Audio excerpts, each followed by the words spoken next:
देश विदेश में चल रही दिन भर की ताज़ा खबरें, खेल, मनोरंजन और हर क्षेत्र से संबंधित खबरें जानने के लिए जुड़ जाएं हमारे साथ आज के इस वीडियो के अंत तक। जानेंगे दोस्तों हर वो खबर जो देश में सनसनी पैदा कर रही है। तो चलिए बिना वक्त जाया किए शुरू करते हैं आज की ये वीडियो। दोस्तों प्रधानमंत्री नरेंद्र मोदी मुंबई में 3 बड़े नेवल प्रोजेक्ट्स का उद्घाटन करने वाले हैं। 2 युद्धपोत आईएनएस सूरत और आईएनएस नीलगिरी और एक पनडुब्बी आईएनएस वाघशीर को नौसेना के बेड़े में शामिल किया जाएगा। ये पहली बार है जब एक साथ 3 पोत शामिल हो रहे हैं। सच में दोस्तों ये दिखाता है कि भारत अपनी डिफेंस मैन्युफैक्चरिंग और समुद्री सुरक्षा में कितनी तेजी से आगे बढ़ रहा है। क्या कमाल की बात है। वहीं दिल्ली शराब घोटाले के मनी लॉन्ड्रिंग केस में गृह मंत्रालय ने ईडी को अरविंद केजरीवाल पर मुकदमा चलाने की परमिशन दे दी है। ये खबर ऐसे टाइम पर आई है दोस्तों जब 5 फरवरी को दिल्ली में वोटिंग है और नतीजे 8 फरवरी को आने वाले हैं। साथ ही पिछले साल अप्रैल से अक्टूबर के बीच हमारे देश के कोयला आयात में 3% से ज्यादा की कमी आई है। पहले ये 15 करोड़ 40 लाख टन था, लेकिन अब 14 करोड़ 90 लाख टन पर आ गया है। कोयला मंत्रालय का कहना है कि देश में कोयले की डिमांड को पूरा करने में गैप रह जाता है। खासकर बड़े उद्योग जैसे इस्पात उत्पादन के लिए कोयले का आयात करना ही पड़ता है, लेकिन सरकार भी लगी हुई है कोयला उत्पादन बढ़ाने और इसकी सप्लाई को ठीक रखने के लिए काफी कदम उठा रही है। मतलब कोशिश हो रही है कि बाहर से कम कोयला मंगाना पड़े। वहीं बिहार के किसानों के लिए बढ़िया खबर है। नीतीश सरकार ने ऐसा ऐलान किया है जिससे अब किसान लोग आधुनिक और वैज्ञानिक तरीके से खेती कर पाएंगे। इससे उनकी पुरानी दिक्कतें भी खत्म हो जाएंगी और मेहनत भी कम करनी पड़ेगी, लेकिन काम ज्यादा होगा। सच में ये तो किसानों के लिए एक बड़ी राहत है। साथ ही प्रयागराज में महाकुंभ का मकर संक्रांति अमृत स्नान तो जबरदस्त रहा। 3 करोड़ 50 लाख से भी ज्यादा लोग, जिसमें संत, श्रद्धालु और तीर्थ यात्री शामिल थे, त्रिवेणी संगम में पवित्र डुबकी लगाने पहुंचे। सब कुछ बड़ी ही शांति और परंपराओं के हिसाब से हुआ। लोग स्नान के बाद पूजा पाठ करते दिखे। घाटों पर भी खूब भीड़ रही। ये माहौल देखकर सच में ऐसा लगता है कि हमारी संस्कृति कितनी खास है। खबरों का सिलसिला दोस्तों इस वीडियो में यूं ही चलता रहेगा, लेकिन आप किस राज्य से हमारी इस वीडियो को देख रहे हैं कमेंट सेक्शन में हमें अपने राज्य का नाम जरूर बता दें।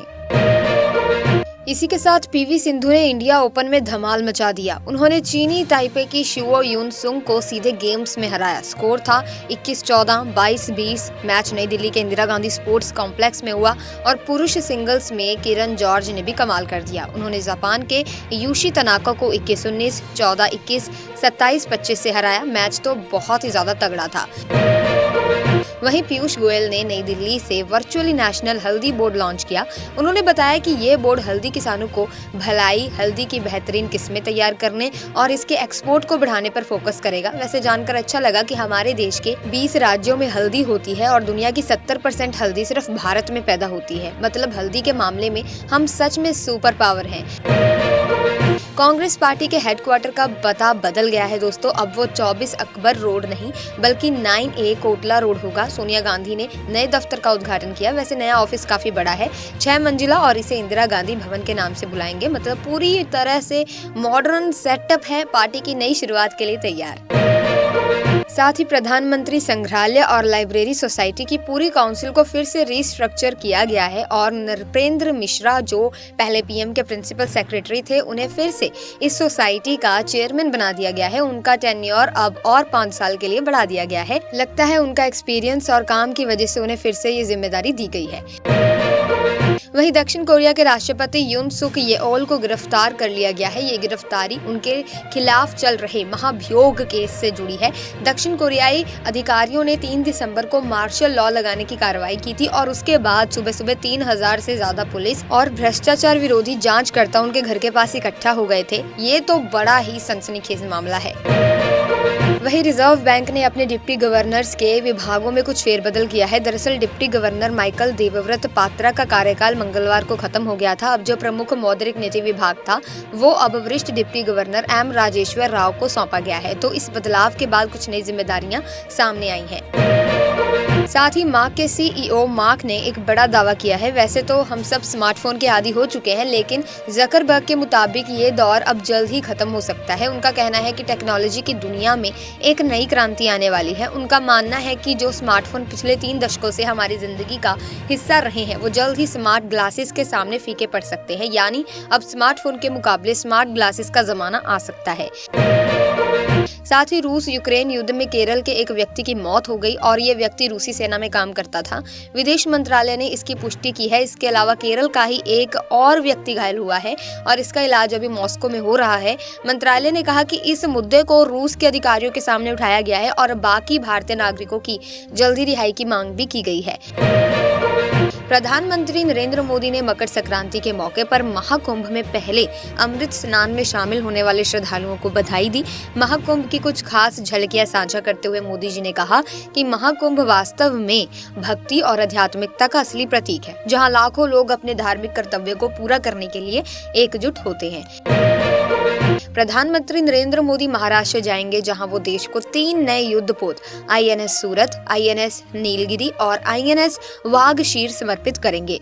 ये तीनों युद्धपोत भारत के रक्षा क्षेत्र में एक बड़ा कदम है और समुद्री सुरक्षा में भी भारत को एक मजबूत स्थिति में लाने के प्रयासों का हिस्सा है। ये कदम भारत को रक्षा विनिर्माण और समुद्री सुरक्षा के मामले में वैश्विक नेता बनने के लक्ष्य की ओर एक महत्वपूर्ण कदम है। साथ ही commerce and industry minister Piyush Goyal ने नई दिल्ली में राष्ट्रीय हल्दी बोर्ड का वर्चुअली उद्घाटन किया। उन्होंने बताया कि इस बोर्ड का मुख्य उद्देश्य हल्दी किसानों की भलाई, हल्दी की बेहतर किस्मों का विकास और इसके निर्यात को बढ़ावा देना है। उन्होंने ये भी बाकायदा कहा कि भारत के 20 राज्यों में हल्दी का उत्पादन होता है और पूरे दुनिया की करीब 70% हल्दी का उत्पादन भारत में ही होता है। वहीं रक्षा मंत्री राजनाथ सिंह ने कहा कि पाकिस्तान के कब्जे वाला कश्मीर बिना जम्मू कश्मीर के अधूरा है और वहां के लोगों के साथ धर्म के आधार पर भेदभाव किया जा रहा है। जम्मू के बाहरी इलाके में अखनूर में सेना द्वारा आयोजित एक पूर्व सैनिकों की रैली में रक्षा मंत्री ने कहा कि पाकिस्तान के कब्जे वाले कश्मीर का इस्तेमाल आतंकवादियों के प्रशिक्षण शिविरों के लिए किया जा रहा है और सीमा से सटे इलाकों में लॉन्च पैड बनाए गए हैं। वहीं दिल्ली विधानसभा चुनाव के दौरान शराब घोटाला मामले में मनी लॉन्ड्रिंग केस के चलते आम आदमी पार्टी के प्रमुख अरविंद केजरीवाल और पूर्व उप मुख्यमंत्री मनीष सिसोदिया की मुश्किलें बढ़ती नजर आ रही हैं।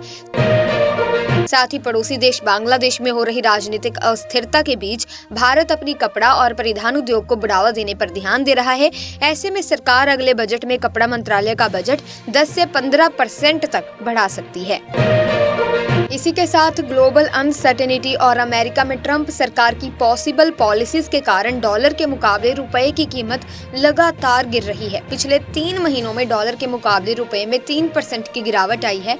अगर ये गिरावट और बढ़ी तो उन चीजों की कीमतें महंगी हो सकती हैं जिनके कच्चे माल के लिए हम आयात पर निर्भर हैं, जैसे खाद, तेल और दाल।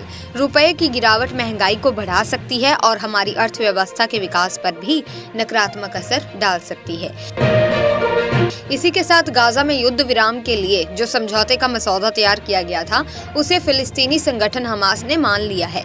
अब इजराइल का रुख देखना बाकी है। अगर इजराइल सरकार ने भी इस समझौते को मंजूरी दे दी तो कुछ ही घंटों में युद्ध विराम लागू हो सकता है और बंधकों और कैदियों की रिहाई का काम शुरू हो जाएगा।